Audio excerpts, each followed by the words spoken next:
ఇప్పుడున్న ముఖ్యమంత్రి కోదండరామరెడ్డి ఏదైతే ప్రొఫెసర్ కోదండరామ్ ఉండో ఆయనకి ఎందుకు జాకీలు పెడుతుండు, ఉద్యమం మొత్తం ఆయనే నడిపించినట్టు ఎందుకు సృష్టిస్తున్నారు అనే విషయాన్ని కొంచెం డెప్త్గా అనాలసిస్ చేద్దాం. 2001లో కేసీఆర్ ఉద్యమం మొదలుపెట్టినప్పుడు, అదే రెండవ పర్యాయం, మొదటి ఉద్యమం కాక రెండవ ఉద్యమంలో కేసీఆర్ అండ్ ఆయనకు సంబంధించిన వ్యక్తులు చాలామంది పోరాటాలు చేసి అలసిపోయి గొప్పగా నరేంద్ర చాలామంది ఉన్నారు, జయశంకర్, ఇలా ఎంతోమంది ఉన్నారన్నమాట. ఎంతోమంది పోరాటం చేసి అలసిపోయిన తర్వాత 2019లో ఎలాగైనా సరే తెలంగాణ రాష్ట్రం ఏర్పడుతుంది. ఏర్పడ్డ తర్వాత ఈ క్రెడిట్ ఒకవేళ మన అంటే ఈ బేసిక్గా రెండు కులాల మధ్య బాగా పోటీ ఉంటుంది. ఆ పోటీని జనాలు కుదురుతారు. రావు కులము అండ్ రెడ్డి కులము. ఈ రెడ్డి కులస్తులకు పేరు రాదేమో, సరే మనకంటూ ఒక క్రెడిట్ ఉండాలి, మనవాడు ఒకడు ఉండాలి అని చెప్పి ఈ ప్రొఫెసర్ అయినందుకు ఉస్మానియా యూనివర్సిటీలో విద్యార్థులు ఘోరంగా అంటే ఆత్మహత్యలు చేసుకోవడం, ఫైట్ చేయడం, కొట్లాడడం వాళ్ళ నుంచి బాగా బీభత్సంగా పెరిగిపోయింది. వీళ్ళందరికీ ఎడ్డి ఎవరా అని బాగా ఆలోచించినప్పుడు వీళ్ళకు దొరికిన రెడ్డి అనే కులానికి సంబంధించినటువంటి ఈ ప్రొఫెసర్ కోదండరామ్. ఈ కోదండరామ్ అనే వ్యక్తి ఈ విధంగా సకల జనుల సమ్మెయంగా రకరకాల సమ్మెలు, జేఏసీ అని రకరకాలుగా సృష్టించి దాంట్లన్నింటికీ నేను ఒక పెద్ద ఆయనను చేసి ఈ క్రెడిట్ అంతా కేసీఆర్కు రావాల్సిన క్రెడిట్ అంతా వీళ్ళు కొట్టేయాలి అని చూశారు. అక్కడ ఈ రెండు కులాలకు చెడిపోయింది. ఈ రెండు కులాల పంచాయతీని జనాలకు రుద్ది, జనాలను మభ్యపెడుతూ, జనాలను మోసం చేస్తూ ఈ రెండు కులాలు, ఈ కులం కాకపోతే ఆ కులము, ఆ కులం కాకపోతే ఈ కులం, ఈ రెండు కులాలు అధికార దాహంతో సాధారణ జనాల రక్త మాంసాలు పీల్చుక తాగుతూ, జనం కట్టే ట్యాక్సులతోని విలాసవంతమైన జీవితాలు గడుపుతూ ప్రజలను మోసం చేస్తున్నటువంటి ఈ రెండు కులాలు భారతదేశానికే కాదు తెలంగాణ రాష్ట్రానికి కూడా పట్టిన పీడకల. ముఖ్యంగా ఈ కులాలలో కూడా అందరూ లేరు, కొందరు మాత్రమే. ఏదైతే రాజకీయంగా ఎదగాలనుకోవడం కోసం చేతగానోనికి యుద్ధంలో గెలుపు నాదే అనిపించుకోవాలన్న ఆలోచన ఉంటుందన్నమాట. ఇప్పుడున్న సీఎం రేవంత్ రెడ్డి పరిస్థితి కూడా అంతే. ఆయన తెలంగాణకు చేసింది లేదు ఉద్యమ టైంలో. ఇప్పుడు సీఎం అయినాక ఈ 8 నెలల కాలంలో ఆయన చేసింది ఏమీ లేదు, శూన్యం. తెలంగాణ రాష్ట్రానికి సీఎం రేవంత్ రెడ్డి అనే వ్యక్తి ఏదైనా ఒక మంచి పని చేసిండు, ఇగో ఇది సీఎం రేవంత్ రెడ్డిది స్టామినా, ఇట్లా నిరూపించుకున్నాడు, ఈ పని చేసినట్టు ఏమీ లేదు. ఎంక్వైరీలు కమిటీలు ఏది లేదు, శూన్యం. పని చేతగానోనికే ఎంక్వైరీ అవసరము, ఎంక్వైరీలు కమిటీలు ఇవన్నీ చెత్త నిర్ణయాలు. సరే ఒకవేళ కేసీఆర్ తప్పు చేస్తే అదేదో వాళ్ళకి వదిలిపడేసి ఇతను అభివృద్ధి మీద చూపించాలి. అభివృద్ధి అనేది ఇతని వల్ల కాదు, ఇది చేయలేడు. కానీ ఈ కోదండరాముకు మాత్రం జాకీలు పెట్టే పని ఎప్పుడు చేస్తూనే ఉంటాడు. ఈయనకి ఎమ్మెల్సీ పదవి ఇవ్వడం, ఇక ఈయనకు జాకీలు ఎన్ని పెట్టినా కానీ ఆయన ఎన్ని జాకీలు పెట్టినా ఆయన దగ్గర జాకీల తత్వం అనేది లేదు. కోదండరామ్ దగ్గర ఉన్న ఒక మైనస్ పాయింట్ ఏంటంటే రెడ్డి కులాన్ని చివర రైలించుకోలేదన్నమాట. దానికి పెద్ద కారణాలు ఉన్నాయిలే, అప్పట్లో జమాన్లు అవి చాలా డెప్త్గా చేసినప్పుడు మిగతా మళ్ళీ ఖచ్చితంగా దాని గురించి పూర్తి వివరాలు ఇస్తా. ప్రస్తుతానికి మాత్రం రెండు కులాల కోసం రాష్ట్ర ఆదాయాన్ని గండి కొడుతూ రాష్ట్ర ప్రయోజనాల మాత్రం దూరంగా పెట్టిరనే చెప్పాలి. ఇక ఈ కాంగ్రెస్ పార్టీ అంటేనే కాలకూట విషయాన్ని మించినటువంటి పార్టీ. భారతదేశంలో అందరికీ తెలుసు.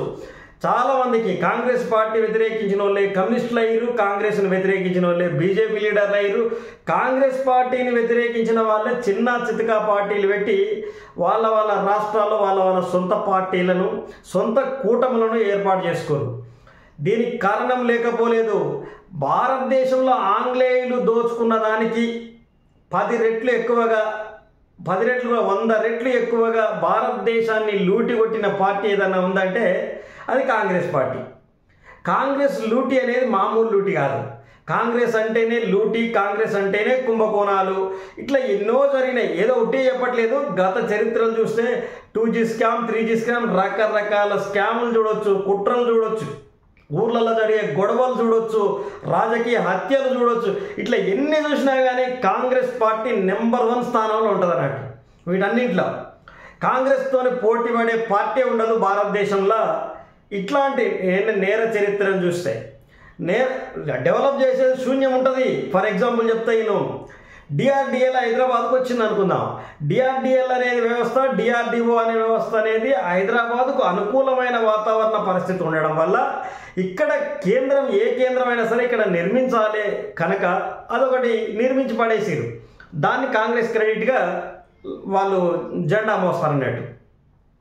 ఇట్లా ఇప్పుడు ఫర్ ఎగ్జాంపుల్ హైదరాబాద్లో బేగంపేట ఎయిర్పోర్ట్ అనేది ఎప్పుడో జమాన్లో నిజాం నవాబ్ అంటోడు కట్టిన టైం అది. ఆ నిజాం నవాబ్ అంటోడు ఈ బేగంపేట ఎయిర్పోర్ట్ను నిర్మిస్తే ఆ బేగంపేట ఎయిర్పోర్ట్లో ప్రజల తాకిడి తట్టుకోలేక హైదరాబాద్కు వచ్చిన జనాభా ఎక్కువ మంది విమానాలు ఎక్కుతుంటే ఆల్టర్నేట్ ఏందిరా భగవంతుడు అని ఆలోచించినప్పుడు అప్పుడు ఏదో ఒక కొత్తది మొత్తానికి ఒక ఇంటర్నేషనల్ ఎయిర్పోర్ట్ ఏర్పాటు చేయాలి, ప్రజలకు డిమాండ్ ఉంది ఈ ప్రాంతం నుంచి అని ఆంధ్ర తెలంగాణ ప్రాంతాలలో ఎక్కువ జనం ఈడ ఉండి స్థిరపడడం వల్ల శంషాబాద్ ఎయిర్పోర్ట్ నిర్మించడం జరిగింది. ఈ శంషాబాద్ ఎయిర్పోర్ట్ను కూడా కాంగ్రెస్ వాళ్ళు స్వతహాగా మేమే నిర్మించినామని వాళ్ళ డబ్బా వాళ్ళు అంటే గతి లేక గురి తప్పి వచ్చిన ఏవైతే ఉన్నాయో అవన్నీ కూడా కాంగ్రెస్ వాళ్ళ జెండాలు వేసుకొని దాన్ని మోస్తూనే ఉంటారన్నట్టు. కేసీఆర్ అట్లా చేయలేదు. కాళేశ్వరం అనేది ఎవరి ఆలోచన కాదు, ఎవరి పరితాపం కాదు, ఏది కాదు, కేసీఆర్ ఆలోచన. ఆయనకు ఆలోచన వచ్చింది.